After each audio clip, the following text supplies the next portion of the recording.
नमस्कार दोस्तों। आज हम उस कलात्मक ग्रह के बारे में बात करेंगे जिसका अध्ययन करना हमारे लिए बहुत ही आवश्यक है और जिसका प्रभाव हमारे जीवन पर शनि के समान ही होता है और जो बहुत ही रहस्यमय गुणों से युक्त है। यानी कि आज हम राहु के बारे में बात करेंगे। तुला लगन के जातकों की कुंडली में राहु का यह गोचर उनके चतुर्थ भाव में होने जा रहा है। चतुर्थ भाव केंद्र का भाव है जिसे हम विष्णु स्थान भी कहते हैं और केंद्र का राहु राजयोग कारक माना जाता है। केंद्र में स्थित राहु की जब महादशा या अंतर्दशा आती है तो वह जातक को जिंदगी में कई प्रकार की ऊंचाइयां प्रदान करता है। इसी प्रकार गोचर का राहु यदि केंद्र में हो तो उसका भी बहुत ही अच्छा फल जातक को प्राप्त होता है। और यहाँ पर तो केंद्र में बैठे राहु पर केंद्र में बैठे उच्च के बृहस्पति की दृष्टि भी पड़ने वाली है जो कि अमृत के समान है। चतुर्थ भाव सुख भाव होता है। इससे हम जीवन के सभी सुखों को देखते हैं। जीवन के सारे कंफर्ट्स व ऐशो आराम के साधन भी हम इसी भाव से देखते हैं। मकान, वाहन, कोठी, बंगले, फार्म हाउसेस, विला वगैरह तथा सारी लग्जरी गाड़ियां आदि हम इसी भाव से देखते हैं। हमारी माता का तथा माता से मिलने वाले सुखों का भी यही भाव होता है। इस समय में राहु का गोचर यह दर्शाता है कि आप प्रॉपर्टी से संबंधित कोई बड़ी खरीद फरोख्त कर सकते हैं। आप कोई मकान, दुकान, गोदाम, ऑफिस या कोई शोरूम आदि खरीद सकते हैं। और यदि कुंडली में बाकी ग्रहों की स्थिति भी मजबूत है तो आप कोई बड़ा फार्म हाउस या कोई बड़ी लैंड भी खरीद सकते हैं और कोई बड़ा प्रोजेक्ट भी शुरू कर सकते हैं। कोई कॉमर्शियल लैंड, कोई होटल या कोई हॉस्टल या कोई हॉस्पिटल आदि भी खरीद सकते हैं। या फिर देश या विदेश में प्रॉपर्टी से रिलेटेड कोई बड़ी डील भी कर सकते हैं। क्योंकि राहु अपना खेल खेलेगा तो वह कुछ भी बड़ा करवा सकता है। आप अपने ऐशो आराम व सुख साधनों पर अच्छा खासा खर्चा करेंगे। आप इस समय में कोई बड़ा वाहन भी ले सकते हैं। कोई पर्सनल या कॉमर्शियल व्हीकल भी परचेज़ कर सकते हैं। महंगी गाड़ी, हेलीकॉप्टर या प्राइवेट प्लेन जैसे वाहनों पर भी आप अपना खर्चा कर सकते हैं। अपने घर को रिनोवेट करवा सकते हैं। अपने लिए नए नए कपड़े, गहने, फर्नीचर आदि अन्य सुख साधन की चीज़ों पर भी आप खर्च कर सकते हैं। कहीं देश या विदेश में कहीं घूमने भी जा सकते हैं क्योंकि उच्च के गुरु का पूरा प्रभाव भी आपके चतुर्थ भाव व चतुर्थ भाव में बैठे राहु पर है। राहु चतुर्थ भाव से दशम भाव को भी देख रहा है जहाँ पर उच्च के गुरु पहले से ही स्थित हैं।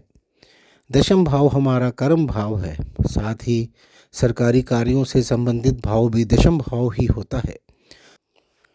तुला लगन के जातक यदि इस समय में किसी गवर्नमेंट पोस्ट के लिए ट्राई करते हैं या कोई सरकारी पद के लिए चुनाव लड़ते हैं या प्रमोशन के लिए ट्राई करते हैं तो उनका यह कार्य होने के पूरे पूरे चांसेस हैं क्योंकि उच्च के गुरु यहाँ पर स्थित हैं और चतुर्थ भाव से राहु उसको दृष्ट कर रहे हैं जो कि स्वयं राजनीति के कारक हैं।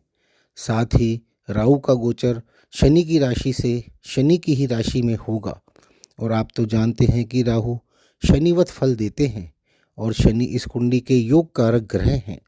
यानी शनि का फल और शनि की राशि में गोचर कर रहे राहु का फल आपको निश्चित रूप से बहुत ही अच्छा मिलने वाला है।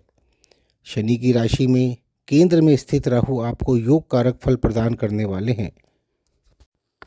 इसका प्रभाव इसलिए भी महत्वपूर्ण हो जाता है क्योंकि यह शनिवत राहु होने के कारण शनि की स्थिति के अनुसार भी हमारे जीवन पर प्रभाव छोड़ता है। राहु राजनीति का कारक भी है और इसे छलिया भी कहा जाता है। यह जिसे देने पर आता है तो उसे रंक से राजा बना देता है और जिससे लेने पर आता है उसे राजा से रंक बना देता है। इसलिए इस कलयुग में राहु पर गौर करना अत्यंत आवश्यक है क्योंकि राहु अपना काम इतने कलात्मक तरीके से करता है कि कोई सोच भी नहीं सकता कि उसके साथ ये कब और कैसे हो गया।